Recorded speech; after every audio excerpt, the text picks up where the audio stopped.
Honeymoon पर अपनी पति राजा रघुवंशी की खौफनाक हत्या का इल्जाम उसकी पत्नी सोनम पर है, जो अभी जेल की सलाखों में है। नीले ड्रम वाले खौफनाक हत्याकांड की गूंज भी अब तक सुनाई दे रही है, लेकिन इन सारे खौफनाक हत्याकांड में चक्कर पति पत्नी और वो वाला ही है।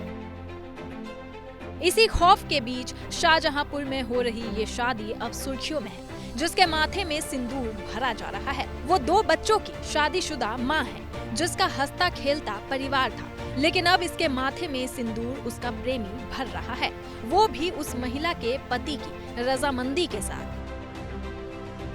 जानकारी के मुताबिक रामनगर के रहने वाले मनोज की शादी करीब 15 साल पहले पीलीभीत जिले की रहने वाली रूबी से हुई थी। उनको एक बेटा और एक बेटी है। कुछ महीने पहले रूबी का संपर्क पड़ोस के गांव के युवक कौशल से हुआ, जो धीरे धीरे प्रेम संबंध में बदल गया। पति मनोज को जब इस रिश्ते का पता चला तो उसने रूबी को चेतावनी दी और घर परिवार पर ध्यान देने को कहा। कुछ समय तक सब सामान्य रहा, लेकिन एक दिन मनोज के बाहर होने पर रूबी ने अपने प्रेमी को घर बुला लिया। अचानक लौटे मनोज ने दोनों को आपत्तिजनक हालत में देख लिया।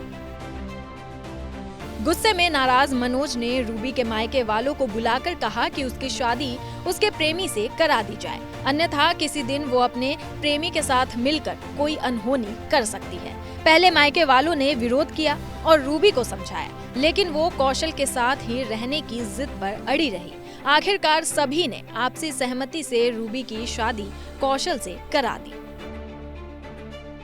दोनों पक्षों ने एक समझौता पत्र तैयार कर उस पर रिश्तेदारों के हस्ताक्षर लिए, जिसमें लिखा गया कि पति मनोज अपनी पत्नी की शादी उसकी मर्जी से कौशल के साथ करा रहा है और अब दोनों का कोई संबंध नहीं रहेगा।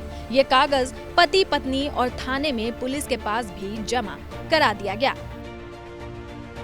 शादी के बाद रूबी अपने प्रेमी के साथ चली गई, जबकि मनोज ने अपने दोनों बच्चों को पत्नी के मायके भेजकर खुद अकेले घर लौट आया। इस अनोखे मामले की चर्चा पूरे इलाके में है।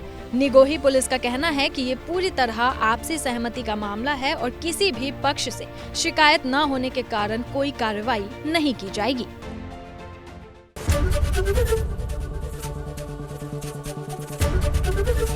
एबीपी गंगा, खबर आपकी, जुबान आपकी।